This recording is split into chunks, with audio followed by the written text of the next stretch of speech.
Success. Larry Flynt and Hustler magazine's quest uncovered the hypocrisy they were looking for. Tonight, the search underway for the next Speaker of the House. The last man in line for that job has resigned. I must set the example that I hope President Clinton will follow. I will not stand for Speaker of the House on January 6th. Republican Congressman Bob Livingston in line then to become the next Speaker of the House, but forced to resign after Larry Flynt and Hustler magazine got the goods on him.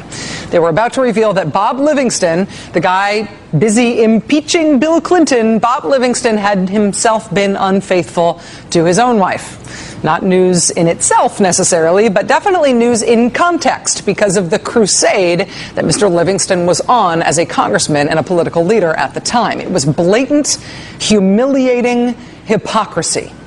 The reveal of that and the shocking resignation of Bob Livingston when everybody thought he was about to be Speaker of the House, that happened on the same day that the House of Representatives voted to impeach Bill Clinton. At the time, it was just as shocking, which of course was the point. After he resigned, Bob Livingston was replaced in Congress by a young family values politician who had this to say about the whole sordid Bob Livingston affair. Quote, I think Livingston stepping down makes a very powerful argument that Clinton should resign as well and move beyond this mess.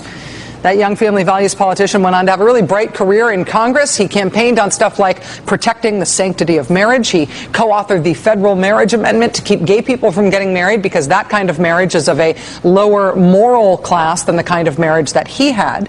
That young family values politician is a man you may have heard of. His name is David Vitter. David Vitter inherited Bob Livingston's seat in the House of Representatives after Bob Livingston had to resign in disgrace over his Bob Livingston sex scandal.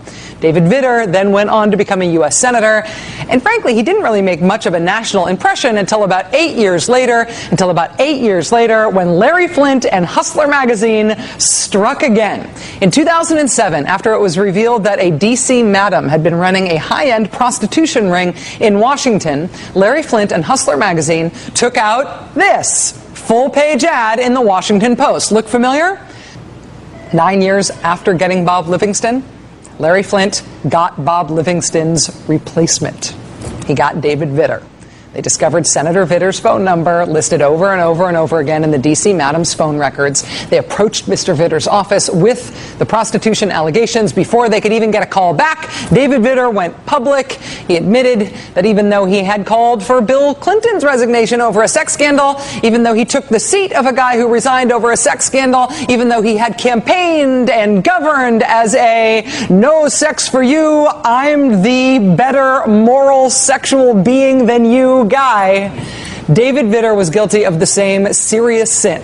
But David Vitter was not going to step down. That is sort of the forgotten element of the whole how David Vitter got exposed story. It was Larry Flynt. It was Larry Flynt and Hustler magazine who smoked him out.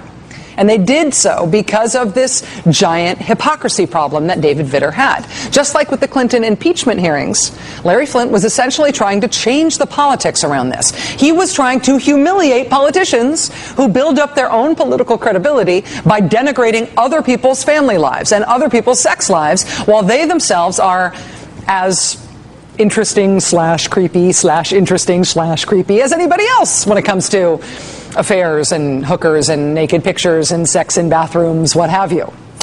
But the richness and diversity of how politicians fail to keep their moralizing pants on is nothing compared to the richness and diversity of political hypocrisy on this subject. I mean, there's the kind of hypocrisy that is co-authoring the federal marriage amendment because of your deep concern about the sanctity of marriage, while hoping the hookers that you're paying outside your marriage are not going to take payment from somebody else to go public with your particular prostitution upcharge list. That's one kind of hypocrisy, Senator Vitter. It is a whole different variety of hypocrisy to intone piously about the sanctity of Congress, about how anybody doing anything gross, anybody committing adultery or having any sort of sexual indiscretion must resign from Congress immediately. Keep Congress clean. Anybody doing anything bad must be treated as a pariah, unless it's someone in your own party, and then it's none of your business. It's that second kind of hypocrisy that is in full humiliating flower right now in Washington and in the punditocracy. It is called the David Vitter problem, or at least it ought to be. If Anthony Weiner must resign from Congress, why mustn't David Vitter?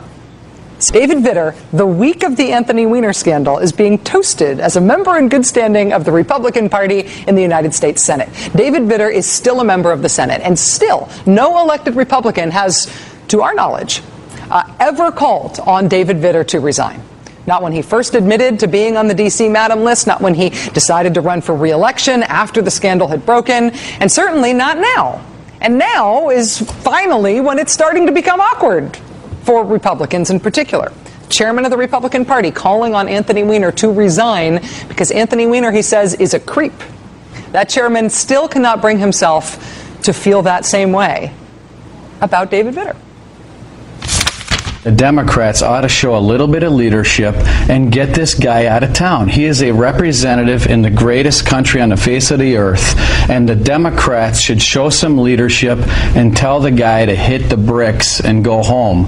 That's what Nancy Pelosi promised she would do. Obviously, Debbie Wasserman Schultz isn't doing it, and someone needs to. Is there a difference with Senator David Vitter? I mean, with his whole little prostitution, he was on a prostitution client list. Is that different? Well, I don't know if it's different. I mean, this is a different time. Well, right, no, but I'm not relitigating the David Vitter situation. Right. You're not Why? I'm not relitigating. That was chairman of the Republican Party, Reince Priebus, condemning Anthony Weiner, going both barrels after Democrats for them refusing to force Anthony Weiner out of office, but refusing to say boo about David Vitter because what? Hookers no biggie for the Republican Party now? Actual sex with actual humans for actual money? Family values, marriage amendment co-sponsor senator? No big deal? Water under the bridge? Really?